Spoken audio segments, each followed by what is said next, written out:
price has to go down. All you have to do is look at business. When Beanie Babies were very popular, what did the company do? It artificially limited supply.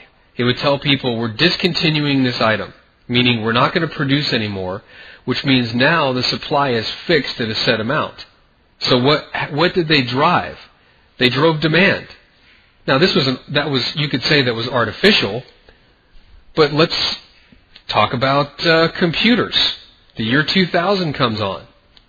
Everybody and their brothers panicking about the year 2000. And what is everybody telling them? Hey, if you don't have a new computer, everything is going to stop working.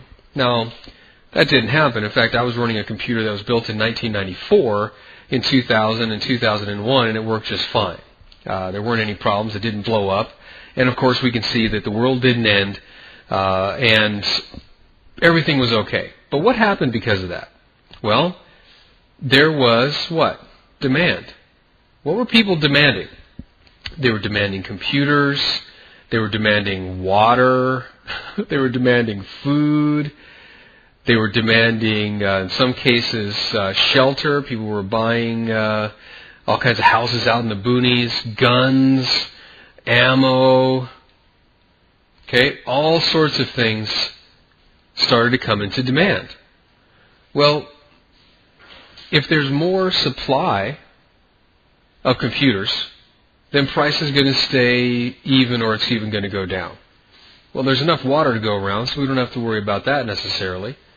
Food, you're going to have all kinds of food. Shelter, now shelter, depending on the area, you may or may not have that. So what happens if they're not making any more land?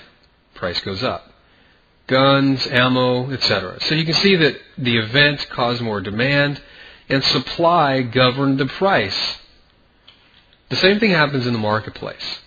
Because remember, even though a country can produce its own currency, we don't really have real money anymore. What we have is currency. We have lawful money. We have fiat currencies.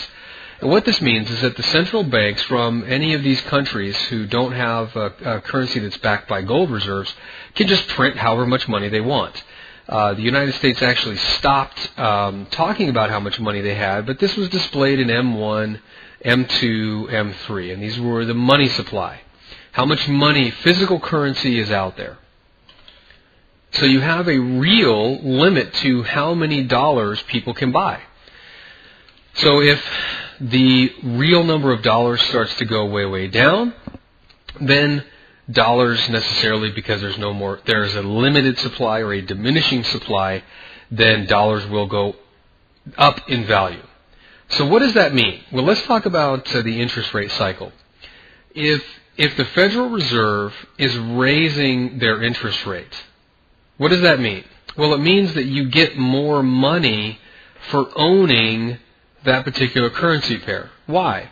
Well, because a bank might pay you, let's say, 4.75%. So if you own dollars, you're going to make 4.75% annual interest on your money just for owning them, if they raise interest rates. Well, what does that mean? It means because I make more money for just owning the currency, that means I want to buy it. So why is the British pound, in the 197 area against the dollar? Well, simply put, it's because if you own pounds, you're going to get paid 5.25% in pounds just for owning them. Just for sitting on your pound sterling, you're going to get paid this each and every year. Now, when you start to look at that in conversion to dollars, you're really going to get about 10.5% effective gross interest in dollars. So, what does that mean? That means I want to own pounds. Why on earth would I want to own dollars if I'm getting paid 4.75%? I know that's not the rate.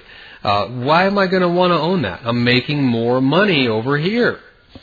And remember, we're talking about hundreds of millions of dollars. So even 0.25% is going to be a huge amount, let alone, 0.75 or more of a percent, or a full percent.